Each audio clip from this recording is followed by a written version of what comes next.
শাস্তি দেওয়া কখনো অপরাধ থেকে বিরত রাখা যায় না। পৃথিবীর কোনো সাইকোলজিক্যাল স্টাডি নাই, পৃথিবীর কোনো সোশিও ইকোনমিক স্টাডি নাই যেটা সাপোর্ট করে যে শাস্তি দিলে অপরাধ কমে যাবে না। এবং দেখা গেছে পৃথিবীর যে সমস্ত দেশে মৃত্যুদণ্ড সবচেয়ে বেশি, সেই দেশে অপরাধও সবচেয়ে বেশি। So offense is a multi-factor approach. শাস্তি দেওয়া কাউকে অপরাধ করা থেকে বিরত রাখা যায় না। অফেন্স হয় যে সমস্ত কারণে, এই সমস্ত বিষয়কে মাল্টিফ্যাক্টর অ্যাপ্রোচে অ্যাড্রেস করতে হয়। তখন সোশিও ইকোনমিক স্ট্রাকচারের সাথে সাথে এই অ্যাপ্রোচগুলো পরিবর্তন হয়। মানুষের সমাজে এই চেষ্টা সারা জীবন চালাইলেও এতে জিরোতে আনা পসিবল না, কিন্তু কিছুটা চেক অ্যান্ড ব্যালেন্স আনা পসিবল। অফেন্সকে অ্যাড্রেস করতে গেলে পেশেন্টের গ্রিভেন্সকেও দেখতে হবে। পেশেন্টের কেন গ্রিভেন্স হয়? এই যে ভাই প্রেজেন্টেশন দিলেন, উনি বলছেন মাত্র 21% লোক মনে করে যে সিকিউরিটি এনশিওর করলে এই অবস্থার উন্নতি হয়ে যাবে। বাকিরা তো মনে করে না, বাকিরা তো মনে করছে না, স্ট্যাটিস্টিক্স এটা সাপোর্ট করছে না। তাহলে করণীয়টা কি? দেখেন, medical negligence and doctor's protection are the concept of concomitant side of the same coin.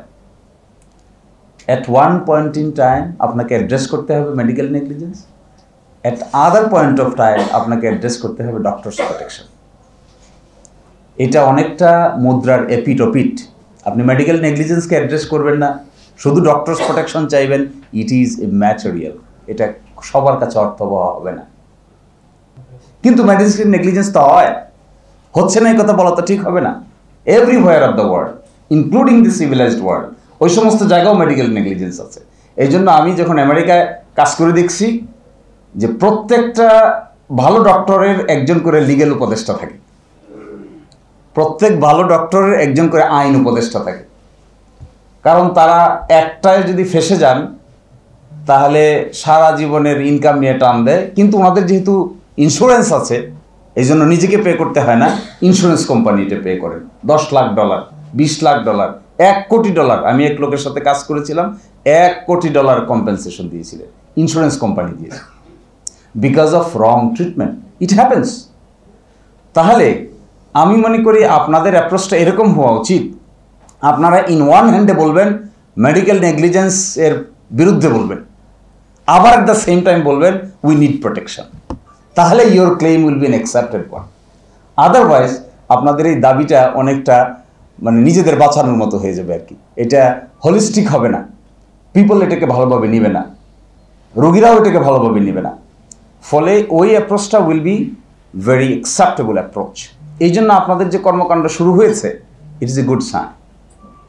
এই গুড সাইনের দৃষ্টিতে আপনারা এটা শুরু করেন। এখন হয়তো ডক্টরসদের প্রোটেকশনের কথা বলছেন, একসময় মেডিকেল নেগলিজেন্সের কথাও বলেন, এটাও বলেন। যাদের মেডিকেল নেগলিজেন্স হচ্ছে এই সময় এক্সাম্পল আনেন, প্রেজেন্টেশন তৈরি করেন, ডিসকাস করেন। দেখেন মেডিকেল নেগলিজেন্স হলে আমাদের দেশে একজন রোগীর কিছুই পাওয়ার নেই, কোনো সিস্টেম নেই। কই যাবে সে? কার কাছে যাবে? কোন আদালতে যাবে? কে ডিটারমিন করবে? আপনাদের কোনো বোর্ড নেই। আপনারা বলছেন যে এক্সপার্ট লোক ছাড়া এটা ডিটারমিন করতে পারবে না। হু আর দি এক্সপার্ট? কোথায় বোর্ড? কার কাছে গিয়ে আমি বলবো যে আমার যে অপারেশন করা হয়েছে এটা প্রোটোকল মেনটেন করা হয়নি? কার কাছে গিয়ে বলবো? আমার পুরো বিএমডিসি দেখেন, বিএমডিসি 2010 সালে প্রতিষ্ঠা হয়েছে। আজ পর্যন্ত আমি বিএমডিসিকে একটা চিঠি লিখেছিলাম যে কতগুলো কমপ্লেন পড়ছে, বলছে 167টা কমপ্লেন পড়েছে 10 সাল থেকে এখন পর্যন্ত। 167টা কমপ্লেন, বিচার করছে কি 2টার। 2010 সাল থেকে এখন পর্যন্ত বিএমডিসি তাতে কি করছে? 2 ডাক্তারকে ওয়ার্নিং দিছে, তাও আবার 6 মাস পরে তুলে নিছে। এর অর্থ হলো এই জিনিসটাকেও আপনাকে অ্যাড্রেসের মধ্যে আনতে হবে, তাহলে মানুষ মনে করবে যে আপনারা সত্যিই মানুষের জন্য খুবই দরদি, তাহলে অ্যাকসেপ্টেবল হবে।